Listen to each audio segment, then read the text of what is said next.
जय श्री कृष्णा। प्रिय दर्शकों, भाई और बहनों, अस्ट्रो चर्चा में आपका स्वागत है।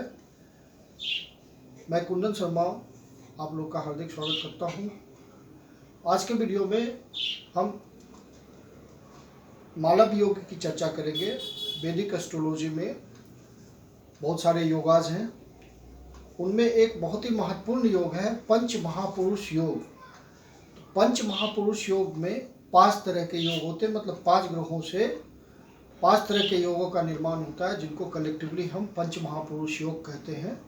उन्हीं में से एक योग है मालव योग। वो जो पंच महापुरुष योग है, पहला कहलाता है शश योग, उनमें से एक शश योग कहलाता है, दूसरा भद्र योग कहलाता है, तीसरा हंस योग कहलाता है, चौथा रोचक योग कहलाता है और 5वां मालव योग कहलाता है। तो ये अलग अलग ग्रहों से, अलग अलग प्लैनेट से ये योग बनता है।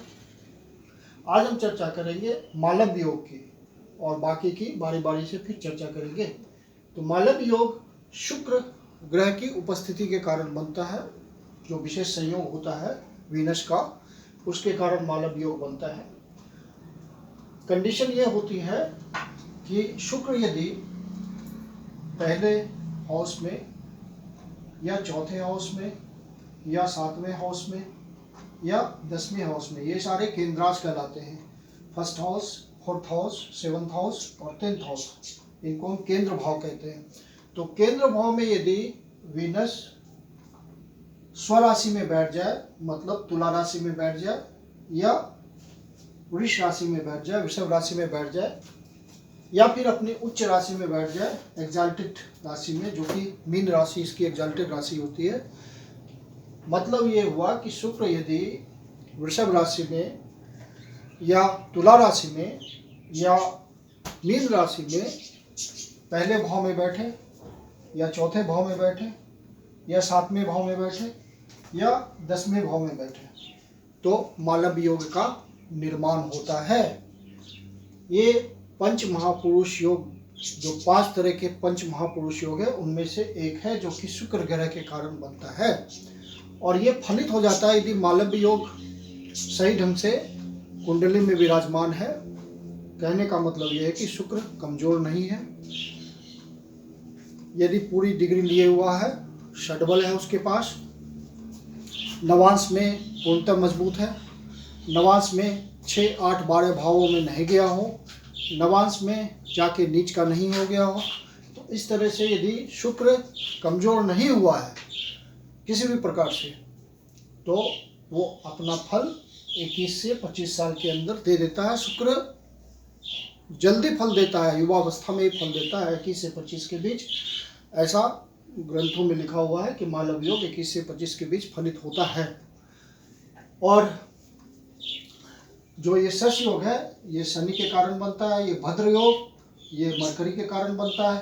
हंस योग, ये जुपिटर के कारण बनता है, गुरु के कारण। और रोचक योग मंगल के कारण बनता है।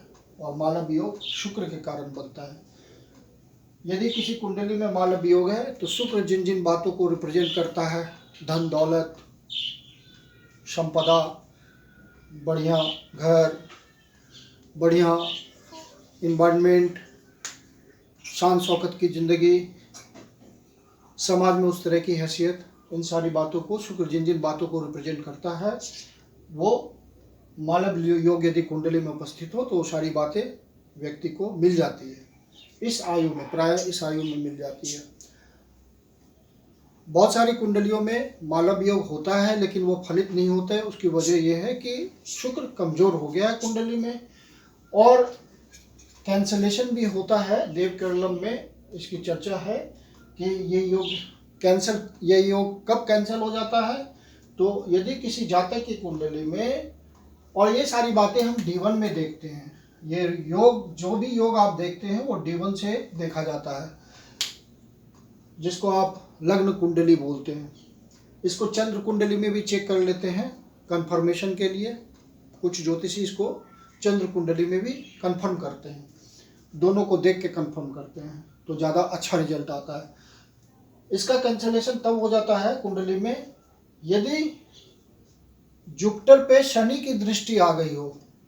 चाहे वो एसोसिएशन से भी हो सकता है, मतलब शनि के साथ कंजंक्ट हो गया जुपिटर या आस्पेक्ट हो गया, पीएसी दोनों तरह से हो सकता है, तो फिर वो योग कैंसिल हो जाएगा। जुपिटर की शनि पे दृष्टि हो वो नहीं देखा जाता, शनि की जुपिटर पे दृष्टि हो ये देखा जाता है, तो मालव योग कैंसिल हो जाता है। फिर और सारी बातें भी, ये तो स्ट्रेट फॉरवर्ड रूल होता है कि ऐसा हुआ तो ऐसा हो जाएगा। केतु भी कुछ इसी तरह का रिजल्ट देता है कि केतु जुपिटर की तरह काम करता है, तो केतु भी यदि ऐसा हो रहा हो कुंडली में कि केतु का पीएसी हो रहा हो तो ये कैंसिल हो जाएगा मालव योग। अब मालव योग बहुत सारे लोगों की कुंडली में पंच महापुरुष योग में से 2-3 योग दिखते हैं प्राय, तो इसका मतलब ये नहीं है कि तीनों योग फलित होंगे या 2 महापुरुष योग है तो दोनों फलित होंगे। कलयुग में सिर्फ एक योग फलित होता है, तो आपको देखना है उनमें से सबसे बलिष्ठ योग कौन सा है वही फलित होगा, और नहीं तो एक योग है मालव योग तो वो फलित होगा। अब ये कुंडली है स्वर्गीय जयललिता जी की जिसमें मालव योग फलित हुआ है। यहाँ पे 10वें भाव में ये कर्म भाव है, प्रतिष्ठा का भाव है, सोशल स्टेटस का भाव है, उसमें वीनस उच्च का होके बैठा हुआ है मीन राशि में, 12 नंबर की राशि मतलब मीन राशि है, तो इसमें आपका मालव योग बना, और मालव योग मजबूती से इस कुंडली में है, तो वो बहुत फेमस एक्टर भी, बहुत नाम सम्मान मिला, बहुत पैसा कमाया उन्होंने, पॉलिटिक्स में भी गई, वहाँ भी मुख्यमंत्री बनी। तो इसमें एक और योग दिख रहा है आपको जुपिटर का हंस योग, लेकिन वो फलित नहीं हुआ, क्योंकि यदि हंस योग फलित होता तो वो गुरु के क्षेत्र में कोई उस तरह का गुरु जैसे ज्योतिषी गुरु या आध्यात्मिक गुरु उस तरह से ये फलित होता, लेकिन फलित हुआ मालव योग, क्योंकि मालव योग ज़्यादा पावरफुल है। तो हमने देखा इनकी कुंडली में 2 महापुरुष योग है, एक आपका हंस महापुरुष योग है और एक मालव्य महापुरुष योग है, तो फलित हुआ मालव महापुरुष योग।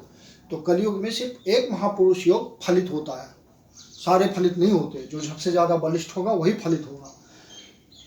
तो आप देखिए कुंडली में मालव योग है तो उसकी स्थिति जांचिए, नवांश में उसकी मजबूती देखिए कि 6-8 12 में नहीं गया है वो तो फल देगा। उसकी डिग्री षड्बल है, 5 से 25 डिग्री का है, कमज़ोर नहीं हुआ है, कम्बस्ट नहीं हो गया, कम्बस्ट होने पे भी ये समर्थ रहता है अपना फल देने में, तो उसको फिर मजबूत करना चाहिए, शुक्र को मजबूत करना चाहिए। यदि कम्बस्ट हो गया हो तो उसको मजबूत करना चाहिए ताकि इस मालव योग से रिजल्ट निकाला जा सके। तो आज के वीडियो में हमने मालव योग की चर्चा की। यदि आपको अच्छा लगा तो लाइक, सब्सक्राइब और शेयर कीजिए। फिर अगले वीडियोज़ में हम बाकी पंच महापुरुष योग में जो भी योग बच रहे हैं उनकी चर्चा करेंगे। धन्यवाद।